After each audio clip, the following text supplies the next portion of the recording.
Olá, pessoal, tudo bem? Sejam todos bem-vindos a mais uma aula de Direito Constitucional. Meu nome é Viviane Pérez e nós vamos caminhar aqui esse bloco de aulas. Vai ser sobre um tema que sempre vem nos concursos públicos também, que é os direitos sociais. Então, nossas próximas conversas serão sobre direitos sociais e nós focaremos nos dois artigos que mais se cobram no concurso, que é o artigo 6º e o artigo 7º da Constituição Federal, ok? Então já pega a sua Constituição aí, já começa a grifar, já pega seu caderninho para anotar as coisas, artigo 6º e 7º da Constituição, ok? Hoje nós vamos começar inicialmente com o artigo 6º, né? Olha lá o que o artigo 6º traz. Então nós vamos falar sobre os direitos sociais, que é o artigo 6º, e em seguida nós falaremos sobre o direito dos trabalhadores urbano e rural. Vamos começar então, pessoal? Olha lá, artigo 6º. A Constituição, ela traz um rol, que é um rol exemplificativo. Ela fala, são direitos sociais. A educação, a saúde, a alimentação, o trabalho, a moradia, o transporte, o lazer, a segurança, a previdência social, a proteção à maternidade e à infância, assistência aos desamparados na forma desta Constituição. Então vamos lá. O que eu tenho para te dizer do artigo 6º, que é os direitos sociais? Primeiro, a diferença entre o artigo 5º da Constituição e o artigo 6º, que eu vou até anotar aqui, tá? Vamos lá. A diferença entre o artigo 5º e o artigo 6º da Constituição, principalmente, é que o artigo 5º da Constituição, que nós vimos nas aulas anteriores, ele falava sobre direitos individuais e coletivos fundamentais, ou seja, eram direitos que a gente chama de positivos. Não, deixa eu anotar aqui, peraí. Não vamos anotar dessa forma, não. Vamos colocar que é direitos. Cadê apagar aqui? Aqui. Vamos anotar que esses direitos do artigo 5º são direitos individuais e coletivos fundamentais. Coloca que são direitos fundamentais. Deixa eu achar minha caneta. Aqui. Direitos fundamentais. Por quê, pessoal? O artigo 5º são direitos que o Estado não precisa fazer nada. Ele precisa simplesmente não fazer nada que atrapalhe o individual. Então, são direitos de liberdade. Por exemplo, eu tenho liberdade para ter minha propriedade. Eu tenho liberdade de reunião. Eu posso me associar livremente, a não ser vedado só para fins ilícitos, né? E paramilitar. Mas eu tenho liberdade de culto religioso, eu tenho liberdade de crença, de filosofia. Essas liberdades o Estado não tem que fazer nada. A diferença com os direitos sociais do artigo 6º, principalmente, é que o artigo 6º são direitos prestacionais do Estado. O Estado tem que fazer.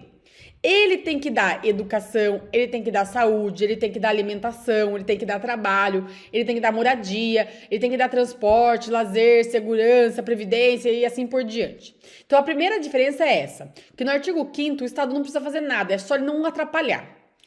Pode ver que a maioria dos artigos 5º ainda fala assim, ó, não precisa pedir autorização estatal, não precisa pedir autorização para se reunir em praça pública e assim por diante. O artigo 6º é o inverso. O Estado tem que dar essas coisas. E aqui, uma grande questãozinha de concurso que eu quero que vocês anotem é com relação à moradia. Por quê? Moradia é diferente, totalmente diferente, de propriedade. Propriedade, nós vimos que estava lá no artigo 5º. Lembra da propriedade do artigo 5º? É direito de... Aqui, propriedade. É direito a ter propriedade? Propriedade, pessoal, é o bem físico mesmo, é comprar aquela casa, ter aquela casa. O Estado não vai te impedir. Se você tem dinheiro, você vai lá e compra. O Estado não vai te impedir. Aqui, moradia, que é um direito social que o Estado tem que te dar, não é uma propriedade. O Estado não vai te dar uma casa, tá? O Estado vai dar para quem precisa, para quem não conseguiu ter moradia, nem de aluguel, nem de... Não tem onde morar. O Estado tem a obrigação de assistência social, de dar moradia para essa pessoa. Não quer dizer que ela vai ter para ela uma propriedade. Pelo contrário, ela vai ter uma moradia. A moradia pode ser um abrigo coletivo, pode ser uma casa, aqueles apartamentos que são fornecidos pelas prefeituras e depois a pessoa tem que devolver quando ela já tem uma condição melhor. Então é só uma assistência, é uma assistência social. Não pensem que moradia é propriedade. Então moradia é diferente de propriedade. Então quando cai na prova uma questão sobre moradia, você tem que lembrar, moradia é artigo 6º, é direito social. Quando cai uma questão sobre propriedade, propriedade é artigo 5º, direito individual fundamental. Fechou? E aí, nós vamos passar para o artigo 7º, que ainda a partir daí ainda continua sendo direitos sociais, só que a gente vai entrar nos trabalhadores urbanos e rurais. O artigo 7º fala que são direitos dos trabalhadores urbanos e rurais, além de outros que visem a melhoria da condição social. O que acontece, pessoal? A partir de agora, todos os direitos que eu vou falar, e você vai fixar isso, todos os direitos que eu vou falar, eles são dos trabalhadores urbanos e rurais. Se eles não forem dos trabalhadores urbanos e rurais, eu vou falar. Eu, Viviane, vou falar. Ó, pessoal, isso aqui não é dos dois. Se eu não falar nada, se eu falar, olha, direito a isso, direito àquilo, direito àquilo, direito àquilo, vocês têm que saber que eu estou falando que é dos dois. Porque o artigo 7º traz um rol, traz uma lista de direitos que é dos dois. Ah, professora, mas eu sempre achei que o trabalhador rural tinha outros direitos. Então, você vai saber, a partir de agora, que os direitos do trabalhador urbano e rural são os mesmos pela Constituição Federal, ok? Então, vamos começar vendo quais são esses direitos. Olha lá, o primeiro. Relação de emprego protegida contra despedida arbitrária ou sem justa causa, nos termos da lei complementar que preverá indenização compensatória, dentre outros direitos. Pessoal, o que vocês têm que saber aqui? A relação de emprego tanto do trabalhador urbano como rural, se ela for desfeita sem justa causa e de forma arbitrária, ou seja, arbitrário o que é, pessoal? Quando a pessoa não pede, né? Ela foi surpreendida de forma arbitrária, foi da parte do empregador. Vai ter indenização compensatória, dentre outros direitos. Então, a indenização compensatória são só para aquelas dispensas, a pessoa que foi mandada embora, que foi despedida, sem justa causa. Se tiver justa causa, já perde a indenização compensatória. E de forma arbitrária, sem ela pedir. Se ela pediu para ser mandada embora, também já perde essa parte da indenização compensatória.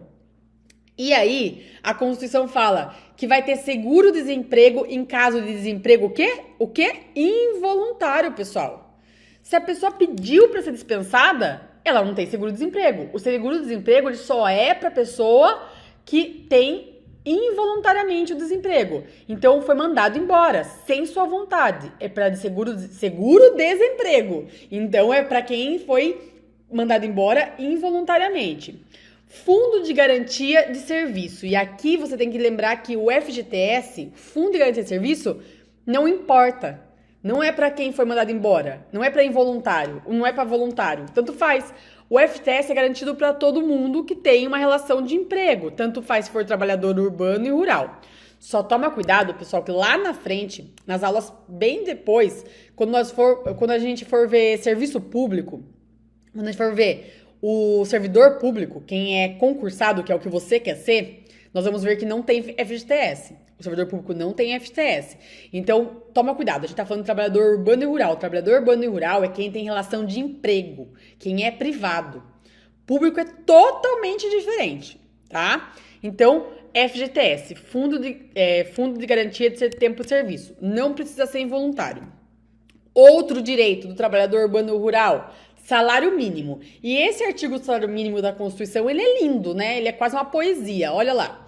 Salário mínimo, fixado em lei, nacionalmente unificado, então o salário mínimo será um para todos, capaz de atender às suas necessidades vitais básicas e as de sua família, com moradia, alimentação, educação, saúde, lazer, vestuário, higiene, transporte e previdência social, com reajustes periódicos que lhe preserve o poder aquisitivo, ou seja, para você continuar comprando as mesmas coisas, sendo vedada a sua vinculação para qualquer fim. Pessoal, faltou falar ir no McDonald's todos os domingos, né? Dá para fazer isso com o salário mínimo? Não dá, obviamente não dá. Mas o que a gente precisa aqui é saber para a prova. A prova fala que o salário mínimo é um direito do trabalhador urbano e rural e ele vai ser nacionalmente unificado para todo mundo o mesmo salário mínimo. Ah, professora, mas aqui na minha cidade tem um salário mínimo para professor, tem um salário mínimo para bancário, tem um salário... Esses salários mínimos de categoria, eles são diferenciados, mas eles têm que se basear sempre pelo salário mínimo nacional, ou seja, não vai poder ser inferior. Nenhum salário mínimo de categoria vai poder prever salário mínimo inferior do que esse aqui, ó, o nacional. Então, esse aqui é o salário mínimo mesmo. Não dá pra ninguém ganhar menos que isso sendo trabalhador urbano ou rural, tá? Então, salário mínimo nacionalmente unificado, capaz de atender às necessidades. Daí, aquelas necessidades vitais básicas, como eu já falei. Não é só da pessoa, da sua família também, como moradia, alimentação, educação, saúde, lá, tá bom? Mas o mais importante é que ele não pode ser vinculado para qualquer fim. Então, sendo vedada a sua vinculação para qualquer fim. E aí, outro direito do trabalhador urbano e rural é o piso salarial proporcional à extensão e à complexidade do trabalho. Aí sim, é o salário mínimo da categoria. O piso salarial, que é o mínimo da categoria, ele tem que ser de acordo, ele tem que ser proporcional à extensão e à complexidade do trabalho. Não dá para você remunerar o piso salarial com o mesmo que é para quem tem ensino fundamental, médio, nível superior, universitário, para quem tem pós-graduação, mestrado, doutorado, vai ter que ter pisos. Ah, e esse trabalho aqui tem periculosidade, é um trabalho mais grave. Esse aqui é um mais tranquilo, esse aqui vai precisar de mais complexidade mental, vai ser mais intelectual e assim por diante, ok? Outro direito do trabalhador urbano e rural é a irredutibilidade de salário. O salário não pode ser reduzido. Então, irredutibilidade de salário. Se você ganha 2.000, não dá para o mês que vem ganhar 1.000, tá? Então, o salário ele é irredutível. Irredutibilidade de salário. Só que tem um salvo. Salvo disposto em convenção ou acordo coletivo. Ou seja, é um salvo complicado, né? Porque fazer acordo e convenção coletiva é fácil. Então, a Constituição dá essa brecha. Ele fala salvo disposto em convenção ou acordo coletivo. Nós veremos lá na frente que servidor público também tem essa irredutibilidade de salário, só que o salvo do servidor público é muito melhor, que é salvo de acordo com a própria Constituição. Então, é muito mais difícil mexer com o salário do servidor público. Por isso que você quer estar aqui, né? Por isso que você quer ser servidor. Então, aqui, a irredutibilidade de salário é salvo disposto em acordo com convenção coletiva. E aí, ele prossegue, a Constituição prossegue e fala que também é um direito do trabalhador urbano e rural a garantia de salário nunca inferior ao mínimo, para os que percebam remuneração variável. Aquela pessoa que não tem um salário mínimo de verdade, um salário fixado de verdade, ela nunca vai poder receber inferior ao mínimo. Então, por exemplo, o vendedor de loja, que ganha de acordo com comissão, ele ganha de acordo com comissão. Então, vai ter mês que ele vai ganhar super. E tem mês que ele não vendeu nada, que ele poderia não ganhar nada. Pode não ganhar nada? Não pode. Tem que ganhar pelo menos o mínimo. Então, vai ter uma garantia de salário que vai ser nunca inferior ao mínimo, independente se a comissão dele não chegou nem nesse mínimo. Pelo menos o mínimo tem que ser garantido. E aí, o 13º salário, pessoal. Nós temos o 13º salário com base na remuneração integral. Fixa isso sempre cai na prova. É com remuneração integral ou no valor da aposentadoria. O 13º salário não é com base no líquido, não é com base no bruto, não vem dessa forma. É com base na remuneração integral ou no valor da aposentadoria. Mais um direito do trabalhador urbano rural é a remuneração do trabalho noturno superior à do diurno. Ah, professora, 30%, 40%, 10%, 15%? Não me importa. Por que não me importa? Porque a prova de constitucional não vai cobrar isso. O que ela vai cobrar? Se o trabalho noturno é superior ao diurno. Sim, é superior. A porcentagem vai depender se você vai fazer uma prova que é com relação a direito do trabalho. Por exemplo, se você for fazer a prova do TST, Tribunal Superior do Trabalho, do TRT, Tribunal Regional do Trabalho, aí for cair CLT na parte de direito do trabalho, aí você tem que saber as porcentagens. Aqui, para constitucional, independente do concurso que você for prestar, não vai cair isso. Vai cair só que você saiba que a remuneração do trabalho noturno tem que ser superior à do diurno, ok?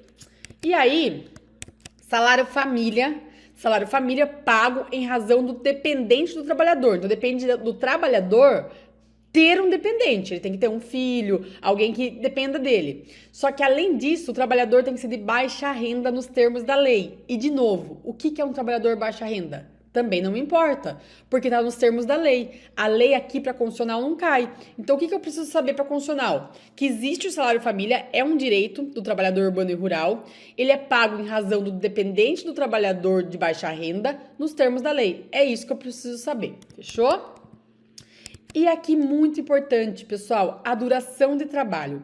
A duração de trabalho no Brasil, previsto na Constituição, é não superior a 8 horas diárias. A pessoa não pode trabalhar superior a 8 horas diárias. Ah, professora, mas eu trabalho 10, eu trabalho 9. Então, mas daí você deve ter horário de almoço, né? Ah, se eu trabalho 9 e tenho uma hora de almoço, aqui as 8 horas é líquida. É as horas que você trabalha mesmo, tá?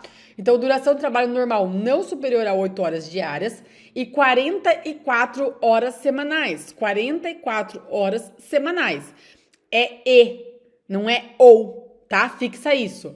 É não, eu vou anotar aqui pra vocês lembrarem, ó. É e, já caiu várias vezes na prova, ou e deixar a questão errada.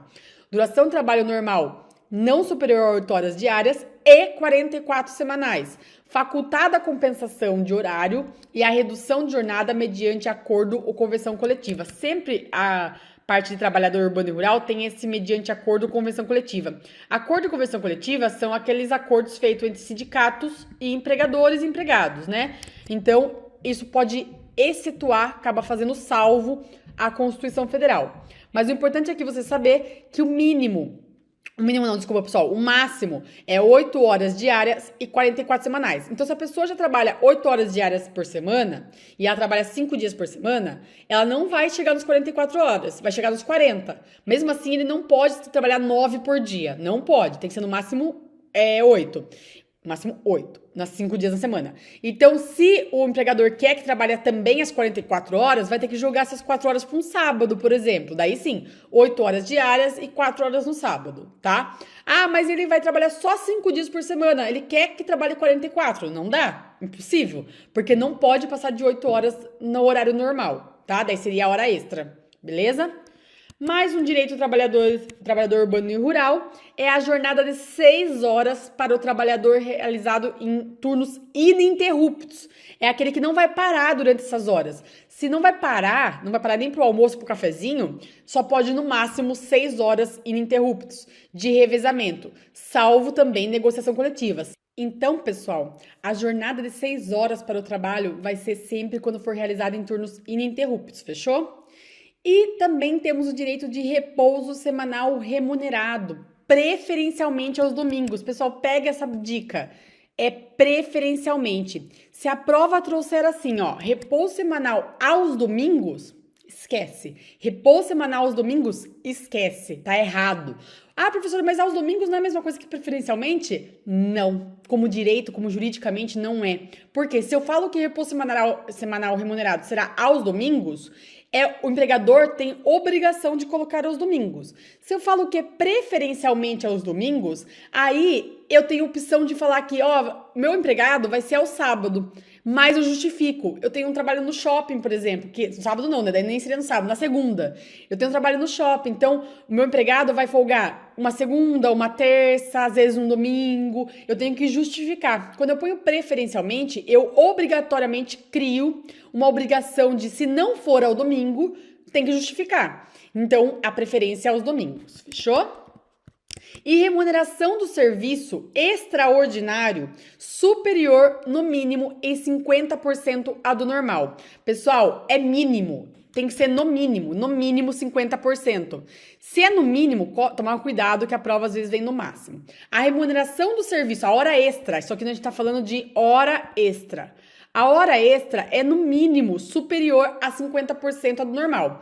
Então vamos lá. Se a hora for R$100, né? A hora for R$100 e ele fizer hora extra, fizer uma hora extra, quanto que ele vai receber? Por essa hora extra, ele vai receber R$150. Tem sempre aluno que fala assim pra mim, professor, ele não vai receber R$50? Não, né? Porque daí não faria nenhum sentido ele trabalhar uma hora extra e ganhar menos do que ele trabalharia numa hora normal. É no mínimo 50% da hora normal. Então ele vai pôr, você põe 100 mais 50%. E daí ele vai ganhar no mínimo R$ 150 a mais por essa hora extra. Então a hora extra dele, nossa, aqui seria o E, né? A hora extra dele vai dar R$ 150. Se a hora normal era. Ops! Se a hora normal era 100, ele vai ganhar 150. Então, no mínimo, vai ser pago para ele 150. Menos que isso, não dá para fazer hora extra, ok? Então, é no mínimo 50% da hora normal. Fechou, pessoal? Era isso que nós tínhamos para conversar nesse início sobre direitos sociais e trabalhadores urbanos e rurais. Ah, professora, acabou trabalhadores urbanos e rurais? De jeito nenhum, né? O nosso rol de trabalhadores urbanos e rurais é longo, tá? Então vai ter mais coisa pela frente. Mas a gente vai dividir em blocos, porque você sabe que fica mais fácil pra gente estudar. E você vai lá, pega o seu caderninho, pega a sua Constituição Federal e vai lá e revê o que nós acabamos de ver, decora isso, tenha um conhecimento muito bom sobre isso, porque sempre cai nos concursos, ok, pessoal? Nos vemos na próxima aula. Até mais! Você acaba de assistir a uma aula ou uma parte das muitas aulas que nós temos aqui no nosso curso online preparatório Gabaritando IPRESB, que é o Instituto de Previdência Social dos Servidores Municipais de Barueri, para o cargo de agente previdenciário. Então, se você chegou até aqui é porque gostou, não é verdade? Então, continua, porque eu tenho um recado importante para te passar. Nós do Vencendo Concursos montamos o curso online preparatório, curso completo, tudo o que você precisa para ser aprovado nesse concurso. Legal? Olha só, o nosso curso online, vantagens que você vai ter. Em primeiro lugar, você terá acesso imediato. Ao adquirir o curso preparatório, você recebe no seu e-mail os dados de acesso e já começa a navegar com a gente imediatamente, tá? Acesso ilimitado, poderá assistir às aulas quantas vezes você quiser e o curso é válido para você durante um ano. Você vai ter teoria e questões comentadas no curso preparatório, centenas de questões comentadas, até milhares. Não me lembro exatamente quantas questões tem esse curso, mas tem muito, pode ter certeza disso. E matéria em PDF das aulas, tá? Então a gente transforma os slides dos professores em material em PDF para que você possa ter aí o material complementar caso queira. Tem alunos que gostam de baixar esse material, transformar numa apostila, num fichário. Outros preferem utilizar o tradicional, né, que é comprar um cadernão e separar por matéria e fazer as anotações. Aí vai ficar a seu critério.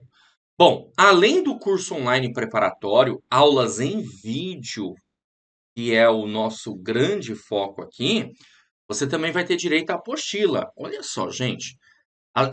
Apostilas, né, no plural, porque elas são separadas por matérias, com todos os assuntos do edital, com teoria e questões comentadas. Olha que maravilha.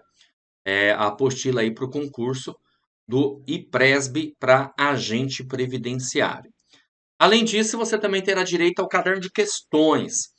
Então, são 3 produtos em um, né? O curso online preparatório, as apostilas, separadas aí por matéria, todos os assuntos do edital com teoria e questões comentadas. E você também terá direito a caderno de questões, que são questões gabaritadas, milhares de questões para você treinar, separadas por matéria também, beleza? As questões gabaritadas, elas não têm comentário, tá? Por quê? Porque o comentário está lá nos vídeos durante as aulas. O caderno de questões são questões para você treinar, que é uma coisa importante para você ter.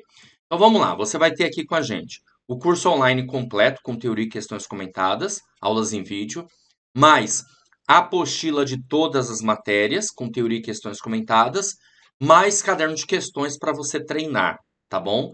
Olha, se você fosse pagar o valor normal, você pagaria aí 12 vezes de R$ 49,65 ou R$ 497 à vista. Mas na nossa promoção especial de lançamento, você não vai pagar isso. Você vai pagar somente 12 vezes de R$ 29,65 ou R$ 297 à vista. Olha que maravilha, tá? Para você adquirir o nosso curso preparatório, você vai fazer o seguinte: abaixo do vídeo, na barra de descrição ou na barra de comentários, vai ter um link. você vai clicar nesse link e vai ser redirecionado para a página do curso. Lá encontrará todas as informações necessárias, certo? Show de bola?